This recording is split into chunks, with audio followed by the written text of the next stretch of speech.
Buen día, mis queridos hermanos, Dios les bendiga grandemente. Mi nombre es Peter Caicedo, soy licenciado en Psicología de la Universidad Teológica Dayspring y en esta oportunidad vamos a conversar sobre un tema súper importante que es el primer tema o la primera materia del segundo semestre de la carrera Consejería Cristiana. El tema es la algología, ¿sí? Vamos a hablar un poquito sobre el dolor, la ciencia del dolor, cómo son sus manifestaciones, cómo es su tratamiento. El libro que ustedes tienen allí en sus manos, vamos a irlo desarrollando poco a poco y lo vamos a ir seccionando para su mayor comprensión. El contenido del mismo, bueno, está allí por capítulos. Vamos a hablar en el capítulo número 1 sobre los conceptos históricos del dolor, cuál es la importancia de conocer esos conceptos históricos. En el capítulo número 2 vamos a hablar sobre las generalidades del dolor. Porque el dolor nace como tal, si pertenece o está implícito dentro de nosotros o no. Vamos a hablar en el capítulo 3 sobre el dolor y cómo son las emociones de aquellas personas que presentan dolor, de nosotros como seres humanos al presentar el dolor. En el capítulo 4 vamos a hablar sobre la fisiología del dolor, vamos a hablar un poquito sobre el cuerpo humano, cómo el dolor llega, cómo es percibido y cuál es la respuesta que nosotros generamos fisiológicamente. En el capítulo 5, sobre el dolor y los grupos específicos que hay para trabajarlo. Y en el capítulo número 6, sobre el dolor y el sufrimiento desde un punto de vista teológico. Así que espero que se pongan cómodos y vamos a sacar el mejor provecho de este maravilloso material. Comencemos. Bueno, acá en la introducción vamos a hablar un poquito sobre la temática del dolor para ponernos en contexto. Dice acá, desde un principio, desde nuestro nacimiento, la humanidad viene luchando con el dolor. ¿Qué quiere decir esto? Que es algo que está implícito dentro de nosotros. El dolor forma parte de nuestra naturaleza humana. Está allí escrito en nuestras sagradas escrituras, la palabra del Señor, donde dice que parirás con dolor. Cuando el Señor está en esa relación, en esa comunión que tiene con Adán y Eva y producto de la desobediencia, entra el pecado, el Señor da este mensaje, parirás con dolor a la mujer. Quiere decir que ahí mismo está implícita la palabra dolor. Así que es algo innato, es algo natural que pertenece al ser humano. También añadió el poeta Albert Schweitzer. Es una frase muy particular. Dice lo siguiente: es el más terrible de los señores de la humanidad, haciendo referencia a que pertenece a nosotros, a que por mucho tiempo y por muchos años los seres humanos hemos tratado de explicar el dolor, de sobrellevar aquellos aspectos y cosas que nos causan dolor, pero sin olvidar que forma parte de nosotros. Independientemente de cualquier atributo que posea el ser humano, de cualquier condición que posea la persona, de cualquier estrato socioeconómico, independientemente de la edad, del sexo, de la situación social, del momento histórico, siempre ha estado presente el dolor. Desde ese momento, vuelvo y les repito, cuando el Señor hablaba con la mujer y le decía, parirás con dolor, desde allí en adelante hemos venido desarrollando este flagelo. Entonces hablamos que el dolor es un viejo conocido. ¿Por qué es un viejo conocido? Porque está desde el principio de la humanidad. Es un compañero de viaje que tenemos nosotros los seres humanos y que ha venido caminando con nosotros durante el desarrollo de la historia. Cada uno de nosotros, como seres humanos, en nuestro propio desarrollo de nuestra biografía, de nuestra vida como tal, en algún momento hemos experimentado el dolor, de una o de cierta manera. Y eso es lo que vamos a estudiar. Vamos a ver cómo ha sido nuestra experiencia hacia el dolor. Si ha sido un dolor físico, si ha sido un dolor emocional, pero teniendo en cuenta que es parte del dolor. Hay sufrimiento que también está asociado al dolor. Está allí como un proceso neurobioquímico. ¿Por qué es un proceso neurobioquímico? Porque relaciona diversos impulsos de transmisión de información hacia nuestro cerebro. Nosotros tenemos sentidos, estamos formados por diferentes sentidos: oído, gusto, vista, olfato y tacto. Y a través de ello recibimos señales sensoriales que son transmitidas a nuestro cerebro a través de diversos impulsos nerviosos y diferentes neurotransmisores. Cuando percibimos sensaciones que nos causan dolor, empieza a trabajar en nuestro cuerpo y en nuestro cerebro estos sentidos, estos nervios, neurotransmisores químicos que se elevan, que bajan, que disminuyen o que se aumentan y que generan esta expresión del dolor. Y es lo que vamos a estudiar durante el desarrollo también de estos capítulos. El dolor también nos avisa de algo amenazante. Nos dice que está pasando algo, que hay una situación que está allí presente, y esta situación presente también se categoriza como un dolor agudo. Por ejemplo, cuando nosotros tenemos el fogón encendido y metemos la mano en el fuego o en este fogón, hay un dolor, ¿cierto? Hay una reacción fisiológica que nos hace que nosotros quitemos la mano. Esa reacción fisiológica de quitar la mano, ¿sí?, es interpretada como un dolor, y ese dolor que está allí es un dolor agudo que hace que usted quite la mano para evitar que se genere una quemadura y para evitar que se desarrolle un dolor que es un dolor crónico. Entonces necesitamos entender estas características, necesitamos entender cómo se va desarrollando el dolor. Así que el tratamiento de este dolor agudo, que es una señal o un impulso para nosotros quitar la mano, tomando siempre el ejemplo de la mano sobre el fogón, él va a ir encaminado a la resolución de una causa desencadenante y a una terapia agresiva para yugular este dolor, ¿sí? ¿Cómo lo vamos a hacer? Quitando la mano. En este caso es la reacción. Ahora bien, tenemos entendido que esto es un dolor agudo, pero ¿qué pasa en el dolor crónico? ¿Qué pasa quizás cuando usted no quita la mano y ese ardor incrementa, ese fuego sigue allí latente y causa un dolor crónico? En el dolor crónico esto no ocurre así.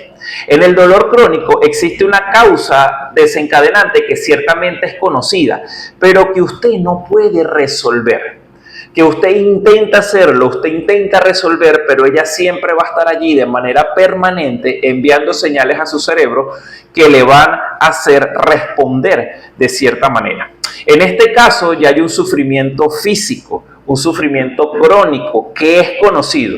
Y el dolor no está cumpliendo aquí una señal de alarma, como en el dolor agudo, quita la mano, no. Aquí ya está cumpliendo una fase que forma parte de la misma enfermedad. Este tipo de dolor es asociado inevitablemente o invariablemente con un componente de un sufrimiento psíquico, ¿sí?, que es sumamente importante, ¿sí? Recuerden que el dolor siempre va a ser interpretado a nivel cognitivo, a nivel emocional, a nivel del pensamiento y a nivel físico. Ok, ¿de dónde viene la palabra dolor? Dice, la palabra dolor deriva del vocablo latín dolores. Está relacionado también a estos elementos que significan castigo, que significan pena, y que la ciencia se ocupa de su estudio enfocándose en sus manifestaciones y tratamientos. Estas manifestaciones, este tratamiento y este estudio del dolor es denominado algología. El camino hacia la definición aceptable del dolor la inició Sir Charles Sherrington, uno de los grandes filósofos del siglo XX, quien entendía el dolor como un mecanismo de protección que tiene cada ser humano, que presenta cada individuo y que sugiere que es una forma neural en la que se toma conciencia de una existencia y que esta existencia debía separarse del procesamiento neural de la propia información sobre el dolor. En pocas palabras, el dolor nos hace saber y entender que somos seres humanos, que vamos a experimentarlo en cualquier momento. Así que es un proceso complejo, es un proceso que necesitamos conocer y que nos va a ayudar en el desarrollo de nuestra vida cristiana y de nuestra vida espiritual. En 1979, la comunidad científica, a través de la Asociación Internacional para el Estudio del Dolor, sus siglas en inglés IASP, ellos dicen que no pueden emitir concretamente una definición unificada del dolor. Ellos lo definen como una experiencia sensorial y vamos a seccionar esta información. Es una experiencia, quiere decir que van a haber estímulos que usted va a recibir, ¿cierto? Es sensorial. ¿Por qué es sensorial? Porque se activan sus sentidos. Va a haber información sensorial que es recibida por sus sentidos. Y miren lo que sigue diciendo. Y además es emocional y es desagradable. Allí viene el contenido psicológico, el contenido psíquico y el contenido cognitivo y de los pensamientos. Eso que usted interpreta va a ser algo desagradable para usted y que se asocia con una lesión ística que puede estar presente o que potencialmente puede estar presente y que es descrita en términos de la misma. O sea, usted percibe una sensación de dolor a través de sus sentidos y eso hace que usted genere y elabore ciertas respuestas que van a ser emocionalmente desagradables y fisiológicamente les van a hacer quitar la mano, en este caso, vuelvo otra vez de la mano con el fuego, o resistir porque ya es potencial, está dentro de usted, se convirtió en un dolor crónico y eso hace que usted tenga ciertas respuestas. Entonces, el dolor lo podemos entender como un dolor tanto sensorial, porque hay una transmisión neurobioquímica, como acabamos de conversar, como emocional, o sea, dentro de los fenómenos psíquicos, de la psique humana, del pensamiento humano. Entonces, podemos entender el dolor como una experiencia de gran complejidad, ¿sí? Es como una experiencia muy completa, que es subjetiva, y esto lo vamos a desarrollar durante el curso. Es subjetiva. ¿Qué quiere decir esto? Que cada dolor o que cada persona interpreta el dolor de manera diferente. Unos tienen un umbral del dolor un poco más amplio y soportan más el dolor que otras personas. Es individual y es intransferible, ¿sí? Es propia de usted. El hecho de que usted esté sintiendo dolor por un hecho o acontecimiento que afecte sus emociones o por un hecho o acontecimiento físico no significa que ese dolor va a ser transmitido a otra persona o que usted lo va a transmitir de generación en generación. El dolor lo podemos categorizar por sus componentes. ¿Cuáles son esos componentes? Ya los vamos a desarrollar. El componente afectivo. ¿Cuál es ese componente afectivo? El que viene procesado como un modulador desde un punto de vista emocional. Nos data o nos hace entender de ese factor de afectividad que es capaz de modificar ¿qué? La percepción y facilitar la adaptación al síntoma. Usted puede recibir, ¿sí?, unos estímulos del medio exterior, pero usted puede estar entrenado también afectivamente para generar una respuesta a ese estímulo doloroso, para poder soportar el dolor. Por eso es que hay una adaptación al síntoma. Quizás usted se adapta a ese proceso o a ese evento. Por eso es que es primordial el tratamiento de los cuadros de elementos cognitivos como la ansiedad o la depresión que acompañan constantemente el dolor. Entonces hay un componente A que es el componente afectivo y eso implica que modificación de sus emociones, trabajo de sus emociones. Hay un componente B que es el componente sensorial. Esto se refiere a ¿qué? A los síntomas con esas características de intensidad y frecuencia a través de la cual se presenta ese dolor. Hay un patrón de ¿qué? De calidad y hay un patrón de intensidad. Si el componente del dolor es intenso y es frecuente, eso va a modificar ciertas sensaciones, ciertas reacciones en sus sentidos. Hay personas que pueden tolerar el dolor de manera más continua y más fuerte o de forma más severa que otras personas. No es lo mismo un dolor que le permite a usted descansar en la cama que un dolor que a usted no le permite el descanso en la cama. Entonces existe este procesamiento, este componente a nivel sensorial. El siguiente componente es el componente cognitivo del pensamiento. Es una variable sumamente importante que usted tiene que considerar.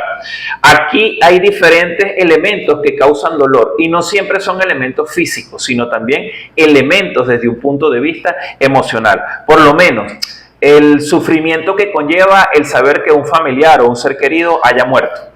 Esto genera dolor, esto genera ciertas sensaciones a nivel de sus emociones que le hacen expresar un dolor. Estas experiencias también y estas sensaciones pueden ser moduladas y estas facilitan esta modulación, este entrenamiento también facilita el afrontamiento en los casos.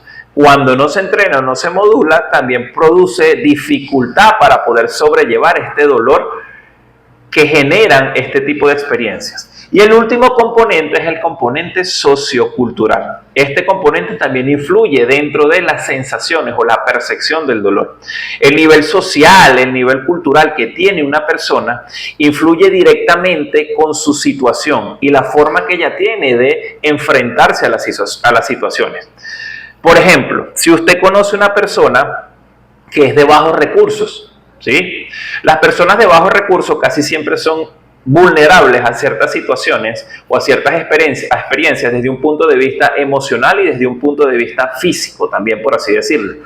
Y si usted ve que esta persona vive en un entorno cultural donde los pensamientos recurrentes son: no sirvo para nada, no puedo hacer nada porque soy pobre, siempre voy a quedarme pobre, y su familia influye sobre esto, la persona que está a su alrededor, sus vecinos, también influyen sobre esto porque tienen quizás la misma posición socioeconómica, esto va a hacer que la persona interprete las situaciones de la vida de una forma completa diferente o de una forma completamente diferente a otras personas.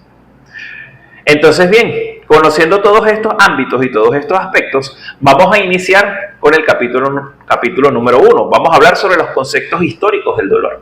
Ya tenemos un abreboca sobre qué es dolor, cuáles son sus componentes. Ahora vamos a dar un recorrido por la historia de cómo comenzó esto, de dónde inició esto.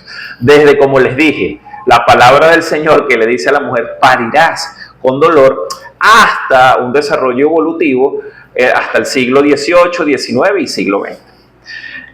Dice acá en su libro: las descripciones sobre el dolor abundan en la literatura científica y existen diversos papers o diversos artículos que nos hablan del dolor. Ciertos científicos, ciertos estudiosos en el área han podido determinar cómo son esas sensaciones, han podido describir estos componentes antes mencionados y han podido relacionar o establecer patrones correlacionales entre cada uno de ellos. Pero la humanidad como tal persiste y sabe que tiene que llevar con este Señor, como decíamos al principio, que va a ir evolucionando y que va a ir creciendo a medida que va desarrollándose el ser humano. Por estas razones es natural que el hombre se haya interesado en entender la naturaleza del dolor, porque siempre va a estar allí presente, siempre va a formar parte de nosotros. Y ha venido desarrollando diversos intentos para poder controlarlo. El hombre que pertenece a culturas primitivas, o cuando estábamos en esa época, aquellos ancestros, en nuestra época de las culturas primitivas de antaño, quizás tuvo poca dificultad para poder entender el dolor físico que se causa a través de una herida de una flecha, a través del ataque de un animal, a través de un golpe o de una fractura. Y ellos cómo lo sobrellevaban, quizás poniendo o ejerciendo presión sobre la herida, aplicándose un tipo de ungüentos que realizaban a través de plantas naturales, porque ellos entendían que había un elemento, un estímulo externo que causaba dolor y que era capaz de cierta forma de controlar. Ahora bien, cuando esos ataques de esta, por decirlo de alguna manera, o cuando esta percepción del dolor era de origen interno, ya para el ser humano de antaño o de la época antigua era percibida como algo místico. Era algo percibido como desde un punto de vista religioso. Y es por ello que las personas utilizaban ciertos elementos, digámoslo de esta forma, familiares, ciertos elementos internos para sobrellevar y para subyugar estas sensaciones muy profundas de dolor. Casi siempre se llevaban o se trataban a través de las mujeres. Se llevaba la cabeza de hogar, que era el hombre, llevaba a la persona, a la mujer, a la cabeza de familia. En este caso, el hombre lo llevaba a la mujer y esta mujer con ese instinto materno le daba cuidado a las personas, trataba de aliviar sus dolencias ejerciéndole cierto tipo de cariño. Normalmente era tratado así, por la parte maternal, por ese instinto, por arrullos. Habían también, empezaron a generarse el término de sacerdotisas, de allí realmente nacen las sacerdotisas. Y ellas trataban desde un punto de vista místico de alejar esos demonios que eran los causantes del dolor. Después de ello, bueno, el hombre empezó a reemplazar a estas mujeres de este menestero, de esta tarea y de este trabajo. Pero se dieron cuenta que había un instinto maternal que ayudaba a estos pacientes que presentaban este dolor interno. Y ellos empezaron por carecer de estos instintos maternales, empezaron a vestirse, ¿sí?, como aquellas mujeres de aquella época, a ponerse elementos de aquellas mujeres de aquella época y empezaron a disfrazarse. Y así trataban de, con el cuidado, ahuyentar a estos también demonios que causaban ese dolor interno. Es más, en muchas ocasiones estos hombres generaban heridas o generaban ciertas cortadas en las personas enfermas o las que padecían el dolor y trataban de succionar la sangre diciendo que de esa manera succionaban a los demonios que estaban causando el dolor. Y es de allí donde nacen en las épocas primitivas o las sociedades primitivas el término de chamanes, el término de curanderos. Ellos eran los que disfrazados de mujer, con esos adornos, con esa vestimenta quizás de tipo falda, eran los que trataban de ahuyentar estos demonios. Entonces, este concepto de dolor desde la época primitiva se veía de dos maneras. Ahora, ¿cómo lo veían los egipcios? Recuerden que los egipcios eran una cultura sumamente desarrollada para la época. Los antiguos egipcios creían que el dolor interno era resultado de la influencia de sus dioses, que todos los dioses que ellos creían que eran verdaderos eran o influenciaban directamente el comportamiento humano y que provenían del hecho de que los espíritus de los muertos llegaban durante la noche y entraban por la nariz o por los oídos de las personas mientras ellas dormían.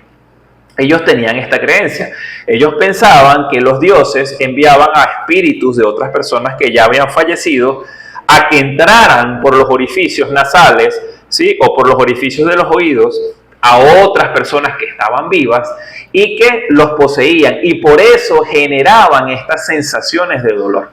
Es así que en los papiros de Ebers y en los papiros de Berlín se consigna que esos mismos espíritus podían también abandonar el cuerpo a través de la orina, a través de las heces, a través del vómito y a través del estornudo o el sudor, a través de cualquier secreción líquida que saliera del cuerpo. Según estos papiros, en el organismo humano existe una red de vasos que ellos lo llamaban metu, que transportaban el soplo de vida y las sensaciones hacia el corazón. Y de allí empiezan a desarrollarse ideas de que el eje que controla o el motor que controla tus emociones es el corazón. Este es el concepto de la actividad sensorial y los sufrimientos, y que de esta actividad sensorial y estos sufrimientos residen en el corazón. Ellos lo llamaban sensorium comune, que el elemento común que controlaba esas sensaciones era para ellos el corazón. Más adelante, Buda atribuyó el origen del dolor a los deseos frustrados que tiene el ser humano. Como los egipcios estudiaron esto, así también los indios también pensaban que era el corazón donde residían las emociones y que allí ese corazón era básicamente el centro del dolor y quien delimitaba esos sentimientos de angustia. En los libros de Nei Qing, escritos en China, los chinos también estudiaron esto. Dice que existe un registro del canon de la medicina y que este registro del canon de la medicina nos habla de que la misma persona, el mismo ser humano, tiene dos fuerzas y que esas fuerzas son conocidas comúnmente como el yin y el yang, una fuerza masculina y una fuerza femenina. ¿Sí? Dice que el yin es la fuerza femenina, que es negativa y pasiva, y el yang es una fuerza masculina para ellos, que es positiva y activa, y que estas fuerzas deben estar equilibradas y que pertenecen principalmente a una energía vital, y esta energía vital se conoce como chi. Esta es una fuerza para ellos unificadora, y esta fuerza unificadora tiene una serie de 14 meridianos que ellos también se conocen como los canales que se encargan de conectar, ¿sí?, diferentes sensaciones con los órganos del cuerpo. Y que la deficiencia del chi o el exceso también del chi, es decir, el desequilibrio, si el chi está más alto o está más bajo, genera un desequilibrio y este desequilibrio como tal es el que origina la enfermedad. ¿Y qué enfermedad origina? El dolor. La acupuntura también nos habla de esto. Fue una técnica que ellos desarrollaron ¿para qué? Para corregir este desnivel del chi. ¿A través de qué? De más de 365 puntos que están localizados en esos 14 meridianos que hablamos. ¿Qué hacen ellos? Introducen ciertas agujas, tocan ciertos nervios y tratan de apaciguar esas sensaciones de dolor. Por otro lado, también es conocido que los griegos estudiaron el dolor, que los griegos quisieron saber por qué existen esas sensaciones desde un punto de vista fisiológico y desde un punto de vista emocional. Y ellos fueron los pioneros en el estudio de la naturaleza de estas sensaciones y de los órganos como tal de los sentidos. Alcmeón de Crotona, que era discípulo de Pitágoras, además de distinguir las venas y de las arterias, que fue un aporte que él hizo a la ciencia, fue el primero que sugirió que el cerebro como tal y no el corazón era la sede principal de los sentimientos y del intelecto. Y aquí estamos viendo una persona que está refutando las teorías anteriores, tanto de los chinos como las teorías anteriores de los egipcios. Pero no tuvo mucho recibimiento en la cultura griega esta teoría. ¿Por qué? Porque habían diferentes influencias de otros pensadores de la época, como por ejemplo Aristóteles, que él decía que era, como decían los egipcios, el corazón quien constituía inequívocamente la sede de todos los sentidos. Hoy en día ya sabemos que el cerebro o el cuerpo tiene una computadora principal. ¿Y cuál es la computadora principal? Es nuestro cerebro. En la antigua Roma también estudiaron estas características del dolor. Celso consideró al dolor como, junto con el rubor, el tumor y el calor, uno de los 4 signos cardinales de la inflamación. Hoy en día estas características se conocen y están escritas en el canon de la medicina como los signos fundamentales del dolor. Recuérdenlos. El primero, el rubor. El segundo, el tumor. Rubor quiere decir cambia de color la zona. El tumor, o sea, se pone grande, se vuelve una pelota. El calor, ¿por qué? Porque la zona genera y emana calor. Ya vamos a ver más adelante por qué. Y el dolor son las características principales del proceso de inflamación. Él también reconoció las ideas de Erasístrato y de Herófilo. ¿De qué? De que el concepto del dolor existía, que estaba innato, que sí, que pertenecía al ser humano, pero contrariamente a ellos, no creyó que los nervios eran los posibles conductores de ese dolor. Casi 4 siglos, o durante casi 4 siglos, el trabajo de los egipcios y de los griegos fue desconocido por el mundo romano, hasta que Galeno después, en el 131 y en el año 200 después de Cristo, lo rescata. Este médico lleva a cabo numerosos estudios sobre la fisiología sensorial y resaltó la importancia de los nervios centrales y periféricos, porque ciertamente no es el corazón quien engloba las sensaciones del dolor, pero sí tenemos nervios periféricos, sí tenemos redes periféricas que conectan todos estos nervios a un órgano principal y fundamental, que sabemos no es el corazón, como decían los egipcios o decían los chinos, sino que es nuestro cerebro. En la Europa de la Edad Media ya vamos avanzando, miren cómo poco a poco vamos avanzando durante la historia, dominaba la concepción cristiana. Y la concepción cristiana en esa época decía que el dolor ofrecido a Dios se veía como un remedio de purificación y santificación personal. Por eso es que existían muchos procesos de autoflagelación, porque a través del dolor los seres humanos eran purificados y eran santificados ante la presencia del Señor. Los primeros médicos cristianos de esa época fueron altos sacerdotes y ellos predicaron la necesidad de la fe. ¿Necesitamos fe? Sí, como creyentes necesitamos fe. Pero ellos reconocieron el origen de la salud en Cristo y esperaban la salvación, aun cuando se sacrificase el cuerpo en esta vía. Pero cuando era compatible, se ejercía una medicina del cuerpo y del alma. Ellos decían en pocas palabras que ciertamente hay que ejercitar la fe, que Cristo es nuestra salvación, pero podemos sacrificar nuestro cuerpo para lograr esto. Si estamos sintiendo dolor, es una forma de purificación. Necesitamos quizás sentir dolor, decían ellos, como Cristo sintió dolor para purificar nuestra alma y conectarnos con la presencia de Dios. Sigue diciendo acá en nuestro libro, el manejo del dolor consistía para esa época en recurrir al auxilio divino por medio de los santos, por medio de las curaciones religiosas, por medio de tratamientos lapidarios, que eran con piedras preciosas, pulverizadas, y de charlatanes, olvidando los avances que se habían desarrollado anteriormente. Después llegó un hombre fenomenal, Lutero, que hizo, que desarrolló una reforma que quizás todos conocemos, y él rechaza el dolor como una fuerza redentora y que debe ser combatido a toda costa.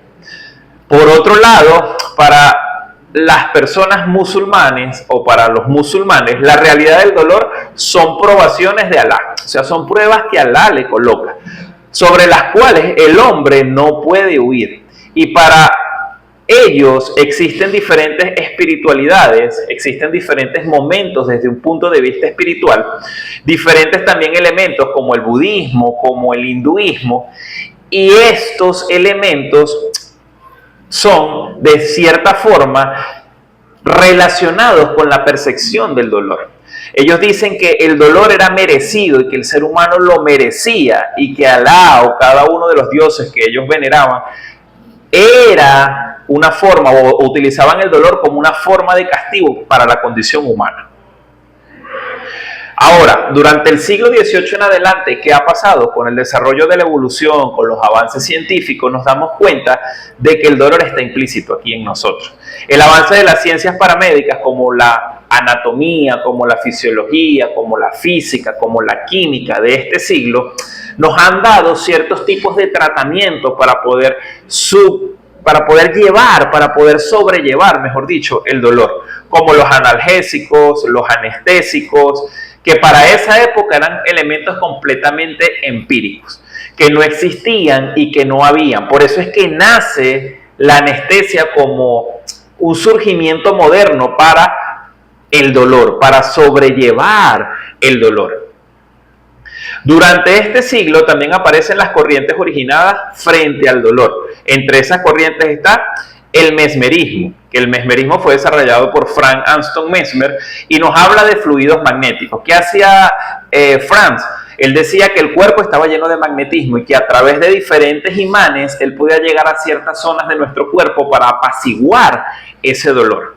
Los textos de medicina de este periodo del que estamos conversando siguieron apoyando las ideas de Hipócrates y Aristóteles referentes al asiento cardíaco también de estas sensaciones del dolor. Pero fue Wills, Borelli, Malpighi y otras personas, otros científicos de la época, quienes hicieron progresar rápidamente la anatomía y la fisiología del sistema nervioso central y designaron que el eje fundamental del procesamiento del dolor era nuestro cerebro.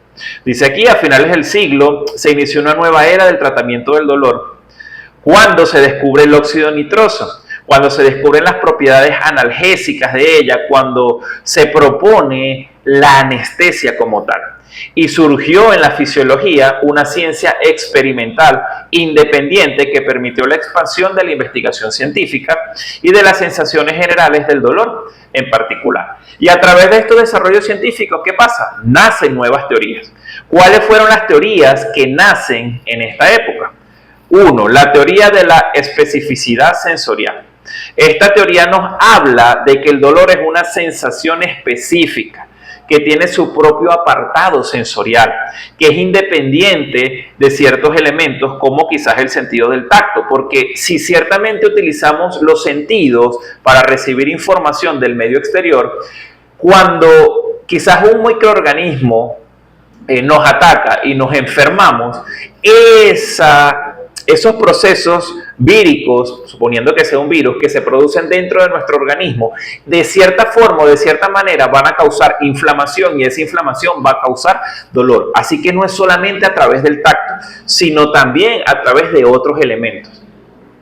La teoría de la intensidad número 2 fue propuesta por Erb en 1874 y nos habla de que cualquier estímulo sensorial es capaz de causar dolor, siempre y cuando pueda alcanzar una intensidad y que esta intensidad sea alta y sea frecuente. Ahora bien, teniendo en cuenta estas teorías que nacen en esta época, vamos a hablar un poquito sobre los lenguajes del dolor.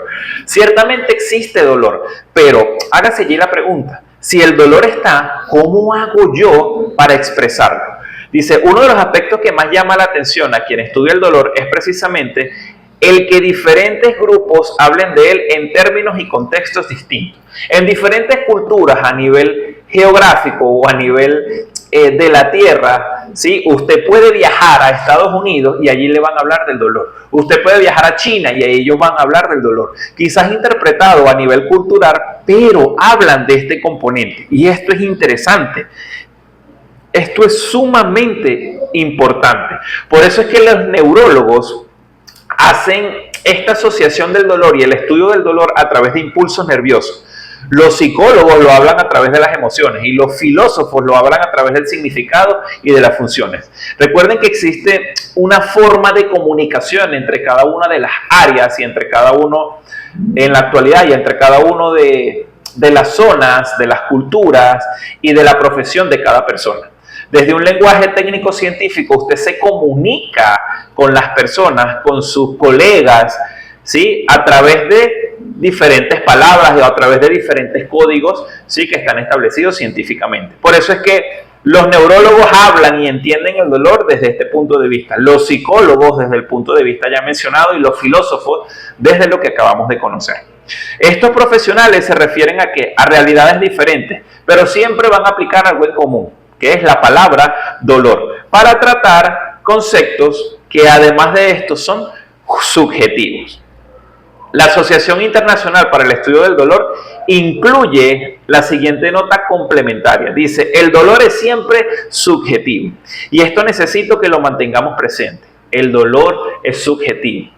Cada persona interpreta diferentes sensaciones de maneras distintas.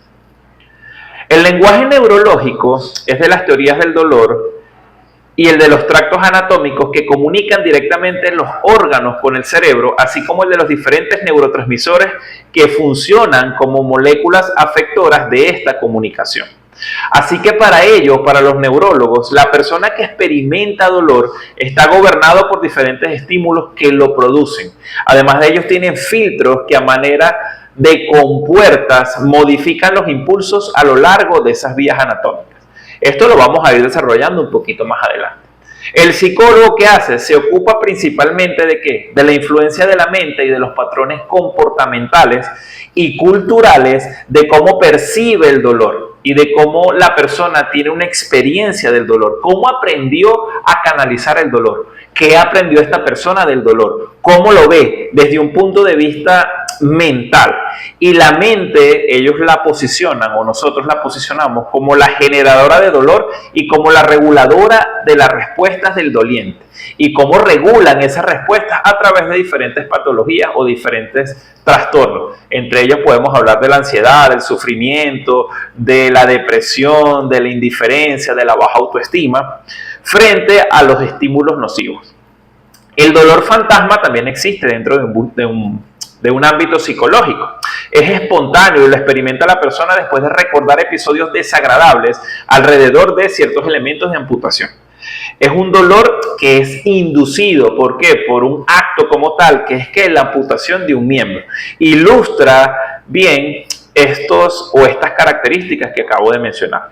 Tengo el ejemplo, por lo menos, de un hermano dentro de nuestra congregación que a él le fueron amputados 2 dedos y desarrolló lo que se llama el síndrome del miembro fantasma. Él a veces se miraba los dedos y él desarrollaba ciertas respuestas que internamente él decía que le generaban dolor. Él recordaba cuando le fueron amputados los dedos, de qué manera le fueron amputados los dedos, en qué accidente le fueron amputados los dedos, y eso le hacía recordar ciertas sensaciones dolorosas. También él es carpintero, tiene la profesión de carpintero, y cuando iba a agarrar un martillo, él utilizaba la mano y cuando le iba a agarrar, él decía, pero ¿por qué no la puedo agarrar? Él había olvidado que le habían sido amputados esos dedos. Y esto es parte de este síndrome de los miembros fantasma. También existe un lenguaje corporal y un lenguaje verbal, además de este lenguaje profesional que acabamos de conocer. El lenguaje corporal y el verbal nos habla de qué lenguaje utiliza el sujeto para comunicar sus experiencias. ¿Qué procesos utiliza? ¿Cómo lo hace? Utiliza gestos, utiliza gritos, utiliza palabras donde él expresa su dolor. ¿Existe una eliminación de estas palabras o no? Él simplemente se traga el dolor, por así decirlo, desde un punto de vista o un término coloquial, o no lo hace.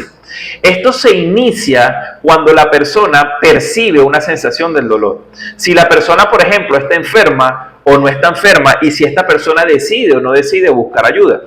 Desde un punto de vista profesional, cuando nos metemos en el área de la salud pública, también podemos tomar un ejemplo de las necesidades. Existen necesidades que son sentidas y existen necesidades que son expresadas. Por ejemplo, y es un ejemplo que también cabe aquí para desarrollarlo. Cuando la población presenta una necesidad sentida que no es expresada, es por ejemplo un dolor de cabeza. Yo tengo un dolor de cabeza, pero yo sé que el dolor de cabeza puedo quitármelo a través del consumo de un analgésico. Entonces voy a la farmacia, compro un analgésico, me lo tomo y el dolor desaparece. Es una necesidad sentida por la población, pero no fue expresada porque él no necesitó utilizar los servicios de salud para sobrellevar esa sensación de ese dolor de cabeza. Ahora, cuando la necesidad es netamente expresada, es cuando la persona no aguanta el dolor de cabeza y decide hablar. Decide decir, hey, a los familiares, llévenme a un centro asistencial, y ella ya hace uso directamente de este servicio de salud. Entonces, así mismo pasa con el dolor. Existe el dolor que es sentido, pero usted no expresa. Y existe el dolor netamente que es expresado. Cuando le hablo del dolor expresado o dolor sentido, es de esas sensaciones y de la manifestación que usted hace para comunicar que tiene o que está sintiendo dolor. Hay personas que lo hacen desde un punto de vista del lenguaje verbal, desde un lenguaje que grita, que se expresa y que es sumamente importante para desarrollar diferentes fases que son consecutivas a el dolor. Existe un lenguaje visual también, un lenguaje acústico. La persona mueve los ojos, trata de decirte, me está doliendo. Por eso usted tiene que saber interpretar estos elementos. Hay llantos, hay quejas, hay gestos, hay ciertos gritos que nos hacen entender que la persona está sufriendo. La descripción verbal del dolor es un fenómeno aparentemente simple, pudiéramos decir, no, es algo muy sencillo, pero requiere que haya una interpretación y que el que lo padece se haga consciente que está padeciendo este dolor y que disponga las palabras adecuadas para expresarlo, que su mismo estado doloroso le permita pronunciar las palabras adecuadas, entrelazarlas y finalmente que pertenezcan también al mismo idioma de la persona que lo escucha. Imagínese que usted esté en otro país, vamos a poner África, y alguien le esté diciendo algo y eso que le está diciendo es una expresión del dolor a través del lenguaje. Le esté diciendo, me duele mucho la cabeza, y él no haga ningún gesto, pero usted no hable la lengua africana o la lengua del sitio donde está. ¿Cómo entiende usted estas sensaciones si no utiliza gesticulaciones fisiológicas o a través de gestos que sean universales? Usted necesita saber y conocer que el dolor verbal también se expresa a través de un idioma y que ambos deben ser o deben hablar el mismo idioma, tanto el emisor como el receptor del mensaje. Entonces, ¿qué pasa? El médico tiene que tener este tipo de habilidades para llevar a cabo una comunicación entre el paciente y entre la persona. El consejero necesita llevar y poner en práctica este tipo de comunicación. Hay personas que se sientan en consejería y tú sabes que hay situaciones que puedan estar causando dolor en ellos, pero la persona simplemente no dice nada. Hace un mutismo selectivo, no decide hablar, hace un aplanamiento emocional y no expresa gestos, no expresa ningún tipo de dolor o una manifestación del dolor a través de elementos comunicacionales verbales o gestuales. Usted necesita entender esto, usted necesita saber discernir y saber llevar a cabo cómo va a ser el abordaje con esta persona. Ok, vamos a entrar al capítulo número 2. Vamos a hablar sobre las generalidades del dolor. Cuando hablamos de las generalidades del dolor, necesitamos conocer ciertas palabras ¿sí?, ciertos términos que se van a relacionar directamente con el procesamiento del dolor. ¿Cuáles son estos términos? Número 1, alodinia. Usted los tiene allí en su libro, usted puede irlos leyendo, pero yo se los voy a ir explicando poco a poco. La alodinia, ¿qué es? La alodinia es cuando existen diversos estímulos que antes no te causaban dolor y que ahora te causan dolor. Dice, un dolor provocado por un estímulo que en condiciones normales no lo provoca. ¿Sí? Por lo menos, o usted, el chocar las manos al saludar a su hermano no le causaba dolor, pero usted determinó y se dio cuenta que desde X día en adelante, cuando usted choca la mano de cualquiera de sus hermanos y lo saluda, eso le está causando dolor. Es un estímulo que antes no era doloroso, pero ahora está siendo doloroso. Eso se denomina alodinia. Analgesia es la ausencia del dolor ante un estímulo normalmente doloroso. Por ejemplo, meter las manos en la candela no me causó dolor. Usted está teniendo un proceso de analgesia. Epa, ya va. Esto me tiene que causar dolor, independientemente si tiene un analgésico o no. Ya va, epa. Esto causa dolor, pero a mí no me está causando dolor. Otro término, anestesia dolorosa. Percepción del dolor en un área anestésica o insensible. Áreas donde usted no presentaba dolor, ahora las está presentando. Por ejemplo, en el talón. El talón, desde un punto de vista fisiológico y médico, es la parte más dura, o sea, donde hay más tejido de piel del ser humano. De hecho, yo creo que Dios es perfecto en todo lo que hace, estoy seguro de ello, y nos diseñó de esa manera. Imagínense en el jardín del Edén, cuando estaban descalzos el ser humano, cuando caminaba, necesitaba que tuviera un soporte duro, y el Señor diseña el pie de esta manera, específicamente el talón. En el talón es muy poco probable que ciertos elementos que le causen dolor a usted en otra zona, en el talón se causen. Entonces, esta anestesia es que esa área quizás se coloque o se torne insensible, esa anestesia dolorosa, ante ciertas situaciones del dolor.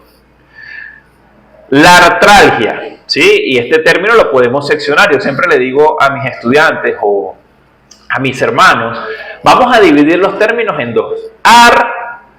Artra, ¿de qué? De artrosis, ¿sí? De estos elementos de articulaciones. Y algia, ¿de qué? De dolor. Entonces decimos que la artralgia es un dolor referido a ¿qué? A las articulaciones. Cuando usted presenta dolor en ciertas articulaciones, eso se delimita o se denomina como artralgia. La disestesia es sensación desagradable, espontánea o evocada. ¿De qué? De ciertos elementos y en ciertas áreas de su cuerpo que le causan ese dolor. El dolor espontáneo es el dolor que el paciente experimenta sin aplicar ningún tipo de estímulo. Él no presenta, no hay ningún tipo de estímulo y no realiza ningún tipo de maniobra, pero él experimenta cierto dolor. Es un dolor que nació espontáneamente y que se relaciona mucho con el primer término que acabamos de ver, que es la alodinia. La neuralgia, bueno, dolor en la zona de distribución de uno o de varios nervios, de cómo está distribuido ese dolor en la parte nerviosa de esas redes que vimos en el capítulo anterior. Esas generan, algunas redes de ellas, inflamaciones y generan dolor. Por X o Y patología, eso es neuralgia. La parestesia, sensación anormal de tipo calambre, hay un hormigueo espontáneo que es provocado. La tolerancia al dolor, bueno, intensidad que tiene el ser humano, por eso es que es subjetivo, de sobrellevar un dolor máximo que nosotros podemos soportar, y el umbral del dolor se determina como ese espacio, ¿sí? Como esa intensidad mínima de un estímulo que despierta la sensación del dolor. Se dice que un umbral del dolor es esa interpretación de un estímulo doloroso y el tiempo que el sujeto dura en elaborar una respuesta. Hay un umbral. Yo puedo soportar hasta cierto tipo de presión, pero de allí en adelante sí me va a causar un dolor. Ok, ahora vamos a hablar de la clasificación del dolor según la duración. Existe una clasificación, ¿sí? Que es muy importante que tengamos en cuenta. Vamos a hablar de dicha clasificación y vamos a tratar de explicarlo de la manera más sencilla posible. El dolor agudo. El dolor agudo se define como una respuesta normal, es fisiológica y la percibe el organismo, es predecible por él. ¿Frente a qué? Frente a una agresión, bien sea química, física o algún tipo de agresión traumática que te afecta a nivel emocional. Es decir, es persistente mientras dura el proceso de curación o cicatrización de los tejidos. Por ende, no va a exagerar el tiempo de permanencia y no va a pasar ni a exceder los 6 meses. De manera que es aproximada y que tiene una causa originaria, ¿sí? También decíamos al principio, en la introducción, que el dolor agudo también es un mecanismo de alerta. Epa, te está doliendo esto que está pasando te va a causar dolor, o este estímulo te va a causar dolor, y si no lo atendemos se va a volver un dolor crónico. Este dolor agudo puede ser superficial porque puede estar en la piel, en las mucosas, puede ser profundo, puede estar en los músculos, en los huesos, en las articulaciones, puede ser también visceral y puede ser médico, puede ser posquirúrgico, puede ser traumático, puede ser obstétrico, puede ser también un dolor desde un punto de vista emocional. Ahora, el dolor crónico. Se acepta que el dolor crónico es aquel que supera la barrera de los 6 meses en el tiempo. Es de reparación tisular. ¿Qué quiere decir la palabra tisular? Que tiene que ver con los tejidos. Tiene que tener una reparación porque afecta también tus tejidos, y la reparación tiene que ir a nivel de los tejidos. Y se ve perpetuado por factores distintos al causante original del dolor. Es sin utilidad biológica, es persistente y es desproporcionado. O sea, el dolor aumenta cada día más de intensidad, el otro día baja, otro día sube. No tiene un rango categorizado. El dolor deja de ser un síntoma como tal para convertirse en una enfermedad en sí mismo. Y estas son características que tenemos que tener en cuenta para poder diferenciar el crónico del dolor. Y está asociado con cambios de personalidad a nivel psicológico, con depresión, con ansiedad, con pérdida de peso, con insomnio, con desesperanza. En la mayoría de los casos requiere un enfoque terapéutico multidisciplinario.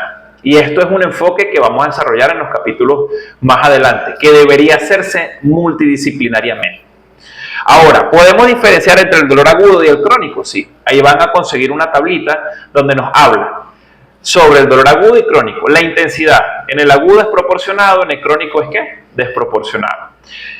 ¿Es asociado a qué? El agudo a ansiedad y el crónico a depresión desde un punto de vista cognitivo, o mejor dicho, desde un punto de vista psicológico.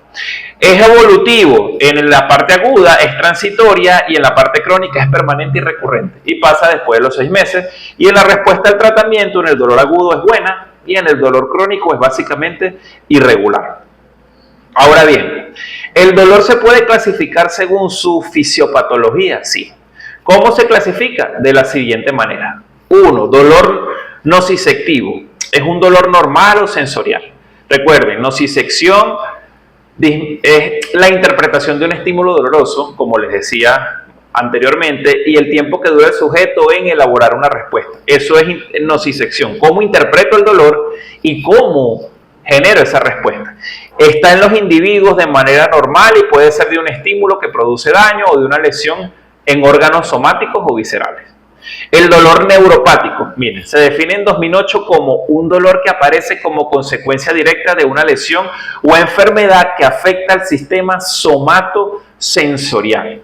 Esto engloba cualquier tipo de dolor que sea persistente, y esta es la palabra clave, que persista, ya sea somático, ¿sí? Del soma, de la percepción, o también visceral.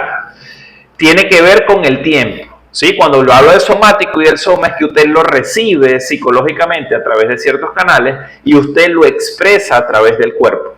Va a residir o se va a mantener en el tiempo. Eso desarrolla cambios estructurales a nivel nervioso y se involucran en la transmisión o en la neurotransmisión del mismo. Es decir, hay una lesión en el sistema nervioso, hay un mal funcionamiento de este y no hay una activación anormal de las vías nociceptoras. Pasa también en los pacientes con trastorno obsesivo compulsivo, que hay un bajo nivel de ciertos neurotransmisores, ellos interpretan las cosas de diferente manera y esto les hace generar ciertos rituales que hacen que actúe y que sienta dolor ante ciertas situaciones.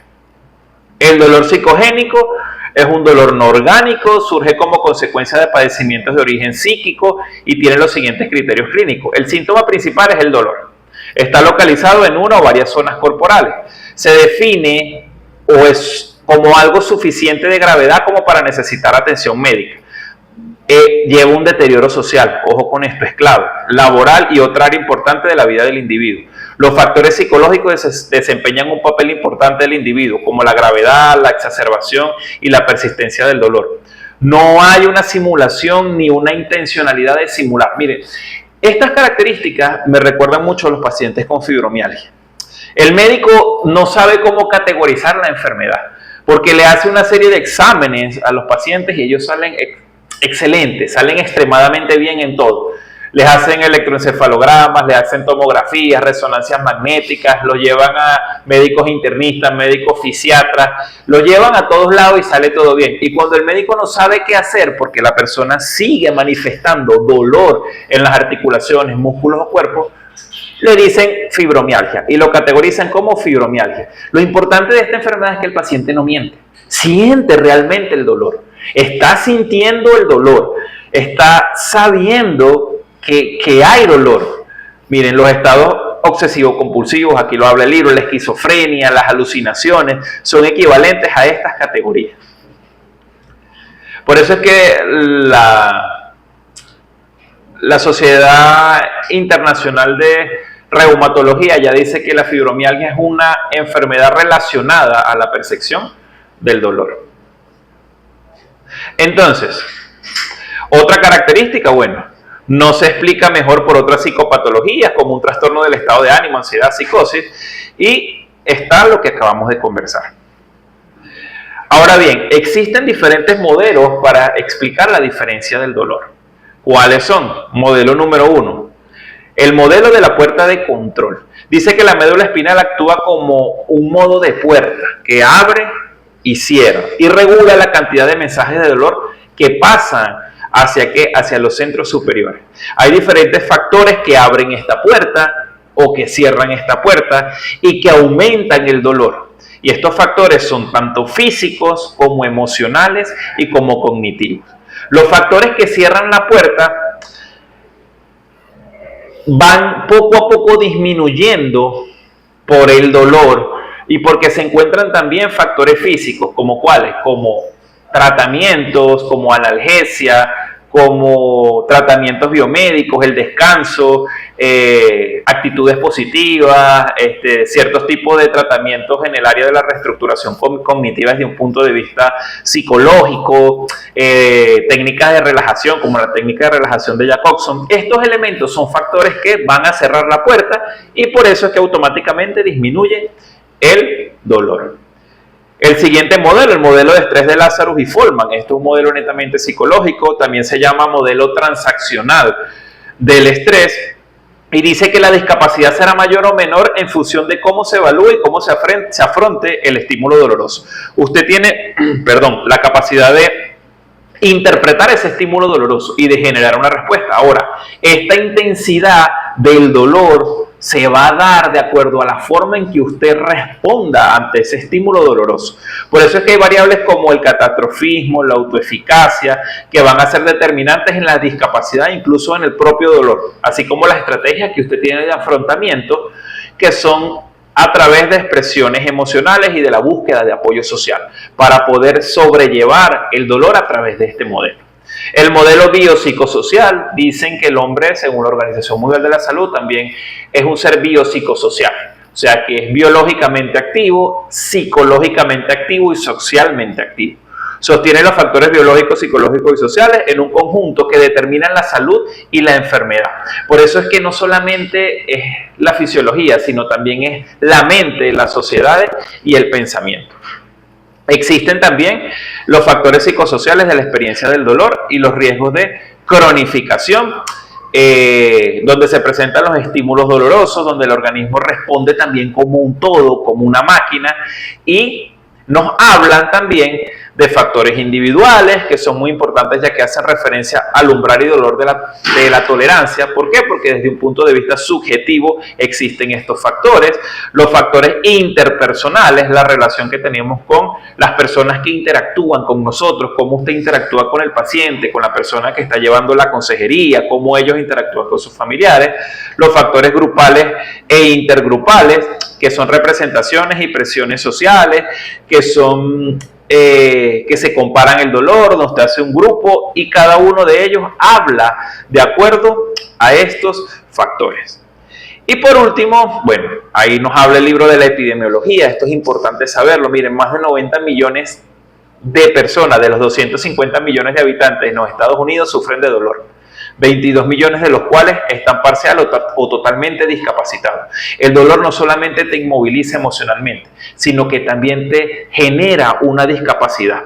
Existen prevalencias en el dolor. Se dice que a nivel del sexo las mujeres sufren más de dolor que los hombres, según estudios que se han realizado por Helme y Gibson en el 2001. Dice que el 46.3% de los hombres sufre más dolor frente al 62.4% de las mujeres.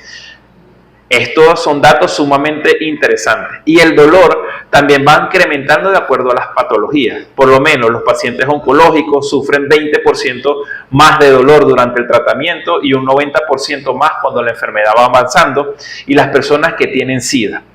Entonces es sumamente importante conocer estos datos epidemiológicos. Así que es importante que los lean. Allí está bien seccionado, está bien distribuido y es un material que les va a ustedes abrir los ojos ante esta situación que estamos hablando de el dolor y de el estudio del dolor.